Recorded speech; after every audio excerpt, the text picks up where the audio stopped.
Everyone, स्वागत है आप सभी का संज्ञान क्लासेस के इस इम्पोर्टेंट सेशन में।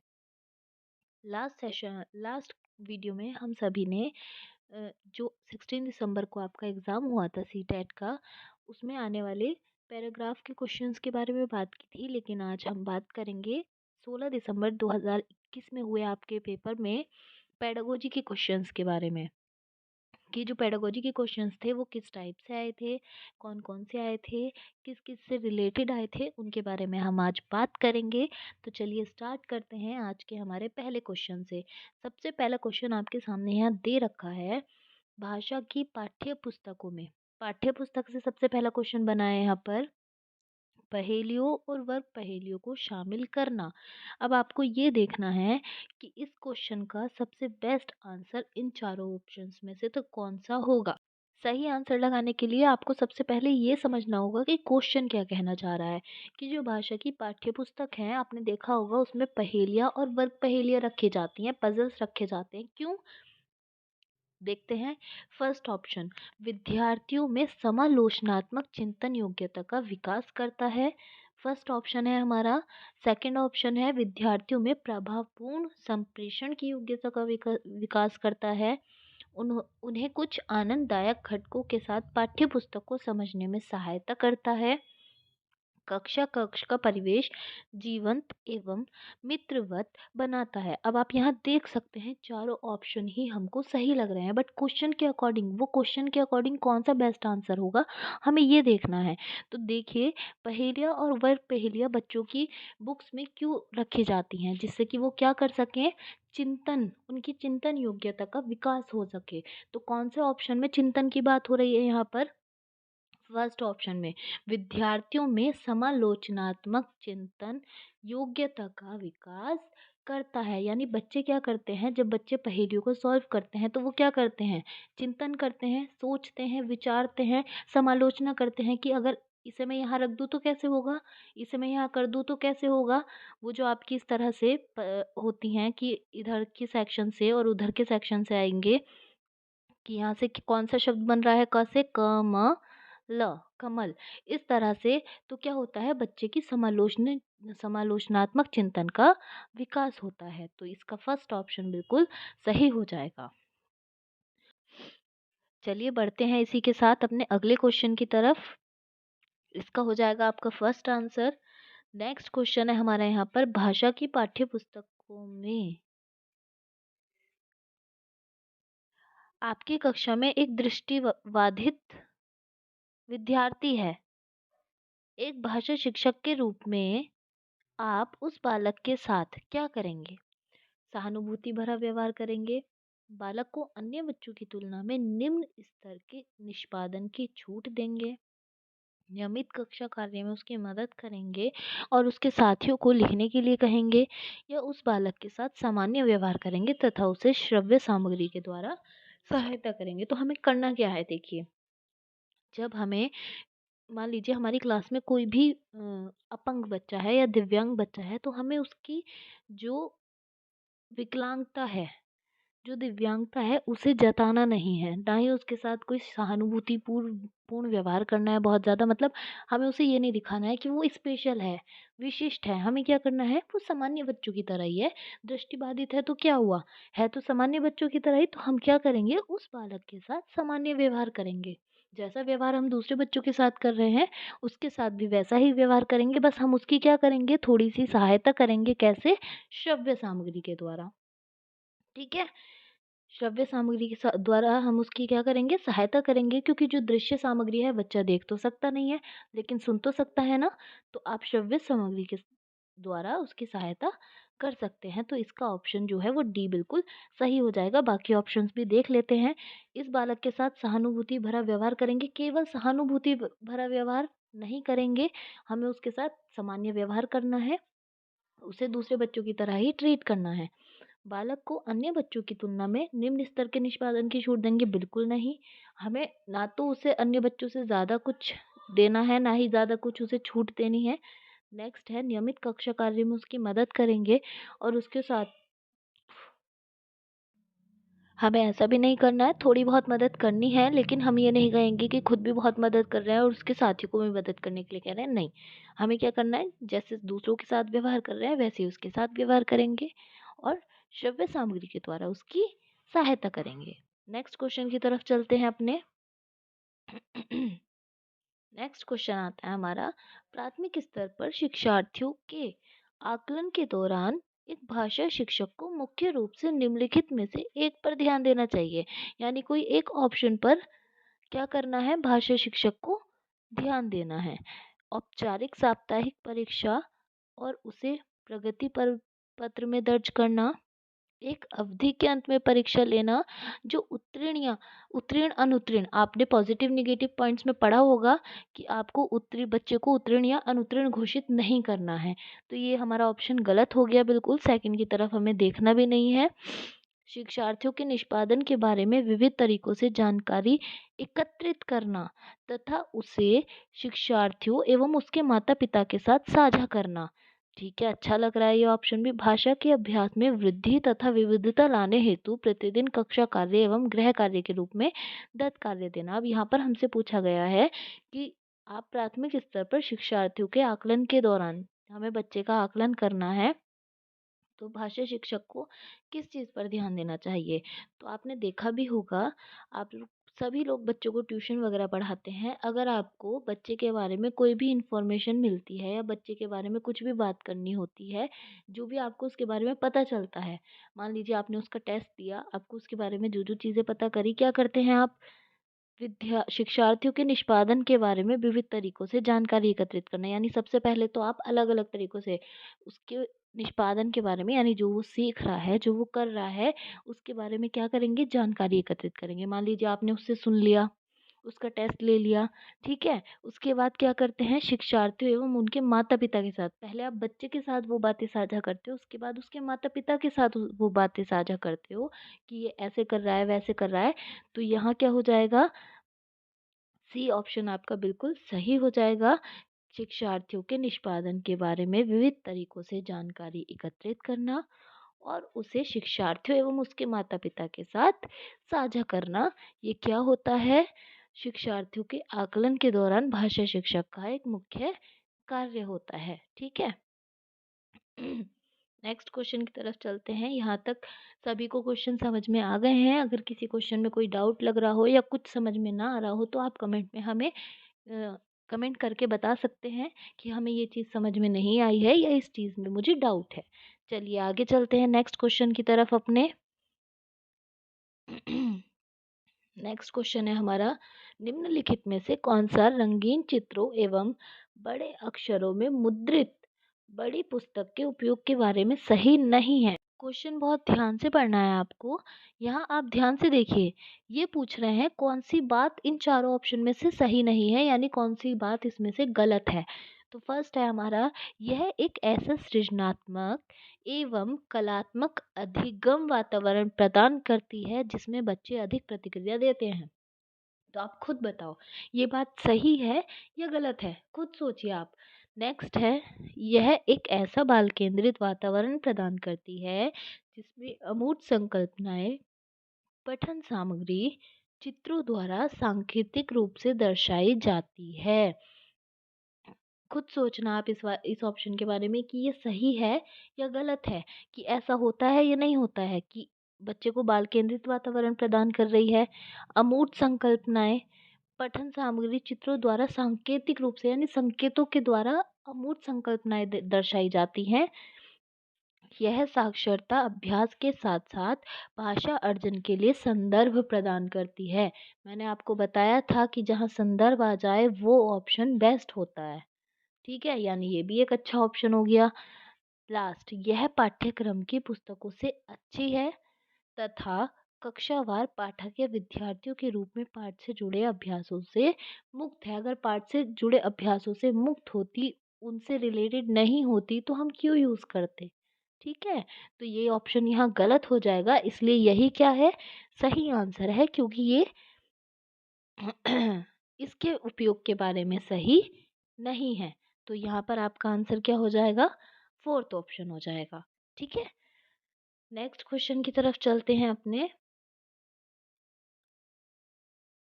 नेक्स्ट क्वेश्चन है आपका, बच्चे एक या एक से अधिक भाषाओं के ज्ञान के साथ विद्यालय आते हैं। एक से अधिक भाषाओं का ज्ञान बच्चों को सहायता करता है। किस चीज़ में सहायता करता है?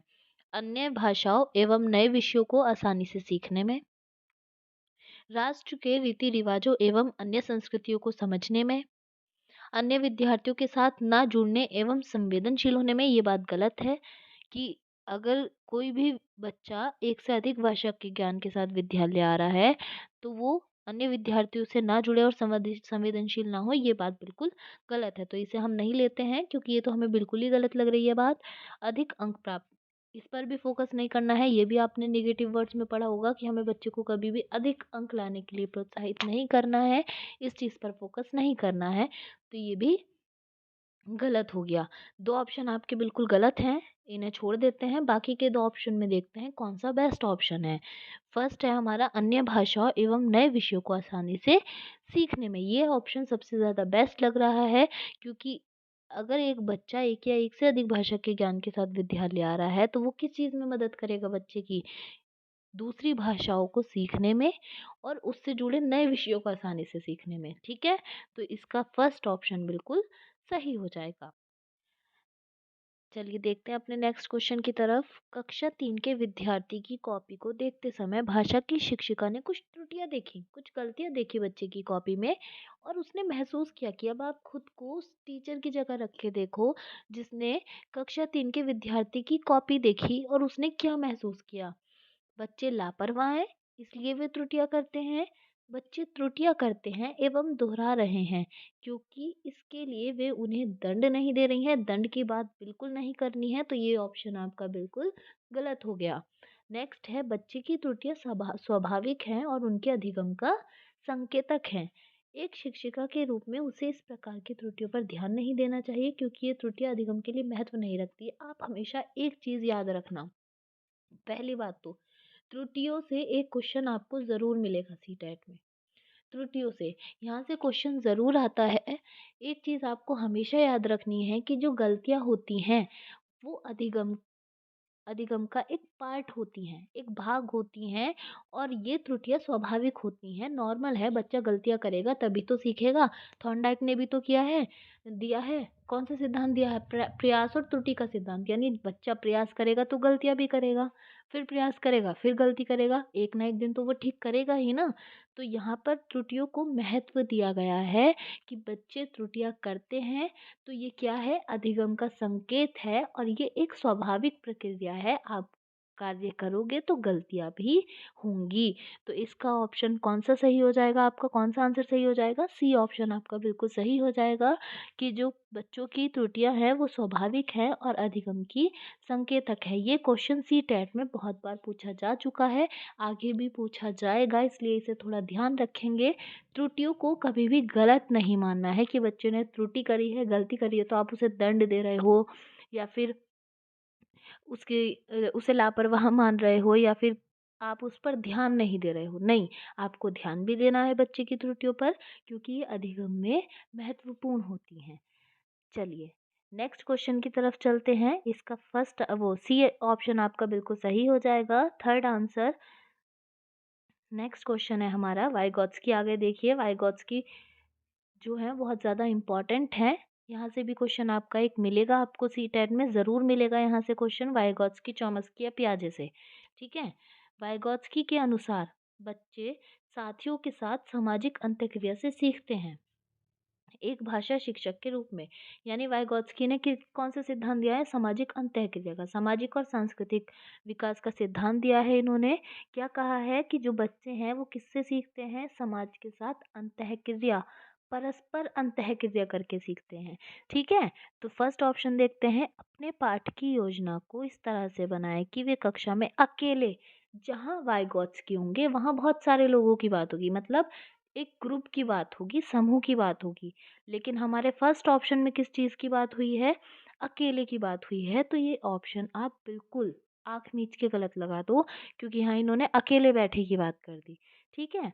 नेक्स्ट है ऐसी पाठ योजना बनाए जिसमें अंतःक्रिया से बचने के लिए, यानी अंतःक्रिया से बचने की बात हो गई है, बचने की बात नहीं करनी है हमें अंतःक्रिया से, अंतःक्रिया बच्चों को करानी है, ये परस्पर अंतःक्रिया करानी है, तो ये ऑप्शन भी बिल्कुल गलत हो गया।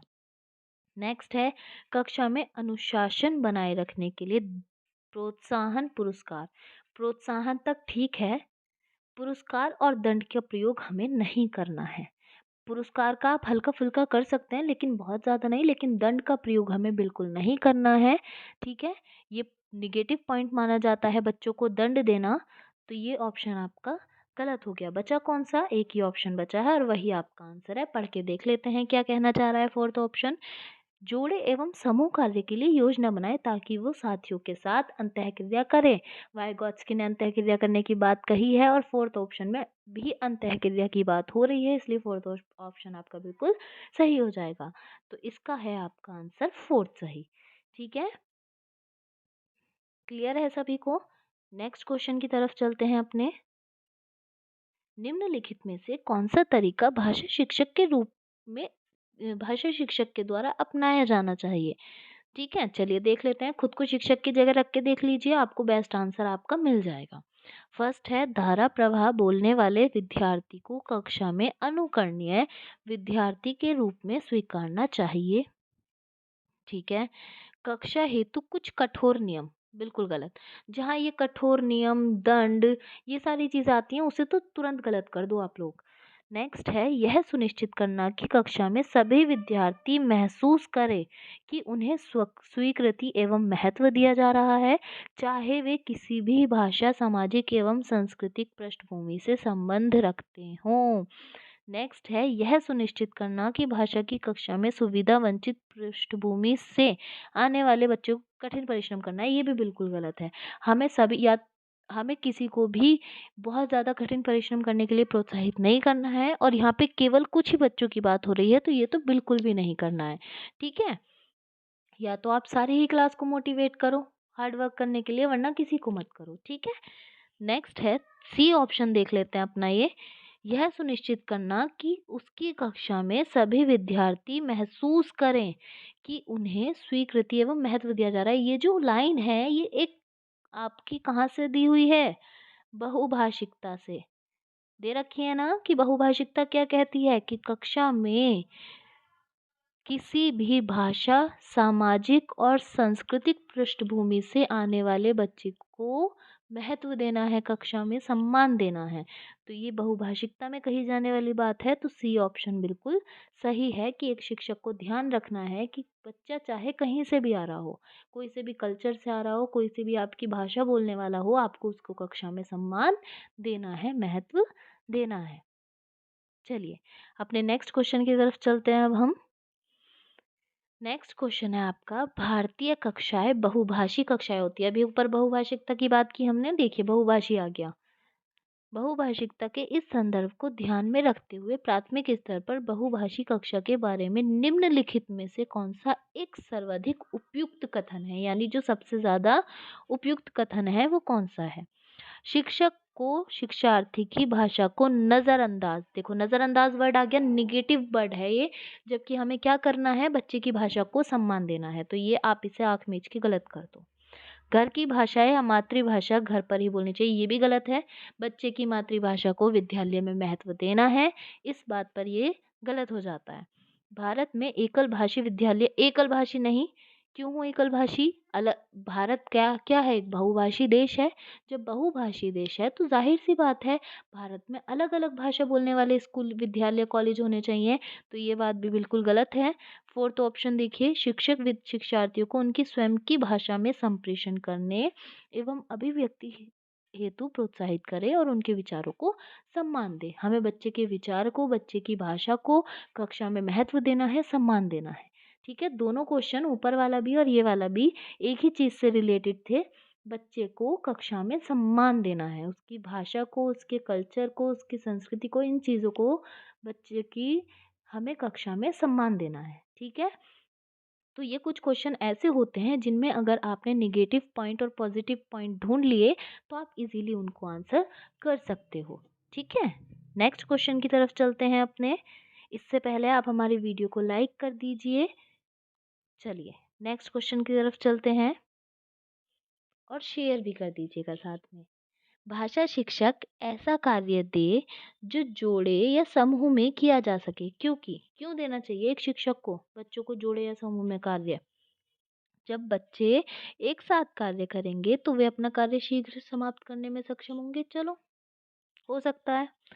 इस शिक्षक का कार्य इससे शिक्षक का कार्य कम होता है। भाई, शिक्षक को अपना कार्य कभी कम नहीं करना है, ऐसी बातों पर बिल्कुल ध्यान नहीं देना है, तो ये तो गलत हो गई बात। ठीक है।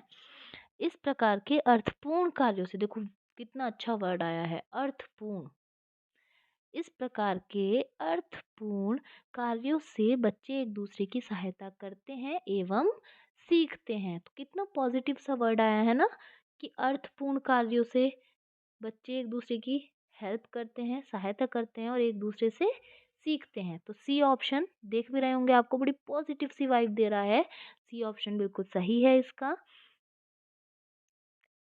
नेक्स्ट फोर्थ ऑप्शन भी देख ही लेते हैं। चलो, यह है उनके बीच अधिक अंक प्राप्त। ये मैंने अभी बताया था, ऊपर भी आया था कि हमें बच्चों को अधिक अंक प्राप्त करने के लिए प्रोत्साहित नहीं करना है। तो ये बिल्कुल गलत हो जाएगा। सी ऑप्शन आपका यहाँ पर आंसर है और बिल्कुल सही है। बढ़ते हैं अपने अगले क्वेश्चन की तरफ। नेक्स्ट क्वेश्चन है हमारा, एक अध्यापक का अपनी कक्षा में इस बात पर ध्यान जाता है कि एक बच्चे को भाषा पढ़ने में समझने में कठिनाई हो रही है, तो यह लक्षण हो सकता है। यहाँ पर यह आपकी अधिगम अक्षमता से क्वेश्चन आया है। अधिगम अक्षमताएं यानी बच्चे को जब पढ़ने लिखने में गणना करने में कठिनाइयाँ होती हैं, तो उसके आधार पर अलग अलग प्रकार की अक्षमताओं का वर्णन किया गया है इसमें। चलिए देख लेते हैं यहाँ पर किस चीज़ में कठिनाई हो रही है उसे, पढ़ने में। जब पढ़ने में और समझने में कठिनाई होगी तो हमेशा याद रखना, पढ़ने में अक्षमता, यहाँ पर हिंदी में भी दिया है इसलिए इजी पड़ गया आपको। जब पढ़ने और समझने में कठिनाई हो रही है तो कौन सी अक्षमता होगी, पठन अक्षमता, जिसे हम बोलते हैं डिसलेक्सिया। ठीक है। अगर यहाँ लिखा होता पढ़ने और समझने की जगह लिखने में कठिनाई हो रही है, तो फिर क्या होता, दिख रहा होगा आपको सेकंड ऑप्शन, लिखने में अक्षमता, जिसे हम क्या बोलते हैं, डिस्ग्राफिया। इनके नाम याद रखेंगे, ग्राफ याद रख सकते हैं आप इस तरह से, ग्राफ मतलब, ग्राफ का मतलब क्या होता है, बनाना। ठीक है। लिखना, तो लिखने में जब बच्चे को प्रॉब्लम होगी तो डिस्ग्राफिया, पढ़ने में प्रॉब्लम होगी तो डिसलेक्सिया, प्रयोग या अभ्यास करने में अक्षमता डिस्प्रैक्सिया कहलाती है, और गणना में अक्षमता क्या कहलाती है, डिसकैलकुलिया। ये आपका मैथ्स में भी पूछा जाता है, फर्स्ट वाला गणना में अक्षमता, ये जब बच्चे को गणना करने में कैलकुलेशन करने में प्रॉब्लम हो रही है तो डिसकैलकुलिया, कैलकुलेशन मतलब डिसकैलकुलिया। लिखना यानी ग्राफ का मतलब क्या होता है, लिखना, लिखना मतलब डिस्ग्राफिया, पढ़ने में अक्षमता डिसलेक्सिया, और कार्य करने में अक्षमता मतलब सॉरी प्रयोग या अभ्यास करने में अक्षमता, तो क्या हो जाएगा आपका, डिस्प्रैक्सिया। ठीक है। यानी जब आपको मोटर स्किल से रिलेटेड वर्क करना है तो यहाँ पर क्या हो जाएगा आपका, डिस्प्रैक्सिया हो जाएगा अगर उसमें अक्षमता है तो। चलिए नेक्स्ट क्वेश्चन की तरफ बढ़ते हैं अपने। निम्नलिखित में से कौन सा कथन प्राथमिक स्तर पर आकलन करने के संदर्भ में सही है? ठीक है। यानी बच्चे का असेसमेंट करने के संदर्भ में कौन सा ऑप्शन सही है? आकलन प्रत्येक सत्र के अंत में करना चाहिए। आकलन राज्य थर्ड ऑप्शन है हमारा, आकलन विद्यालय आधारित तथा शिक्षण अधिगम प्रक्रिया के साथ समावेशित होना चाहिए। आकलन वर्ष में एक बार आयोजित करना चाहिए। अब आप ध्यान से देखिए, आकलन प्रत्येक सत्र के अंत में करना चाहिए, बिल्कुल नहीं। आकलन बच्चे का समय समय पर होते रहना चाहिए। ऐसा नहीं है कि बड़ा ही आप आकलन कर रहे हो, छोटा छोटा भी आप कर सकते हो, तो ऐसा तो नहीं है। सेकंड ऑप्शन देखते हैं, आकलन राज्य आधारित प्रक्रिया होनी चाहिए। ऐसा भी कुछ नहीं है कि पूरे राज्य में एक साथ ही हो रहा है, आप कभी भी ले सकते हो, आकलन कर सकते हो बच्चे का कभी भी, तो ये भी गलत है। आकलन वर्ष में एक बार आयोजित करना चाहिए, ये भी गलत है। सी ऑप्शन यहाँ पर आपका बिल्कुल सही हो जाएगा कि जो आकलन है वो विद्यालय आधारित यानी और शिक्षण अधिगम प्रक्रिया के साथ समावेशित होना चाहिए। शिक्षण अधिगम प्रक्रिया के साथ इसका समावेश होना चाहिए। आज के लिए इतना ही रखते हैं। Thank you so much. Video को लाइक करना ना भूलें, चैनल को सब्सक्राइब करना ना भूलें। अगर कोई भी प्रॉब्लम हो तो आप हमें कमेंट में बता सकते हैं। Thank you. Bye bye.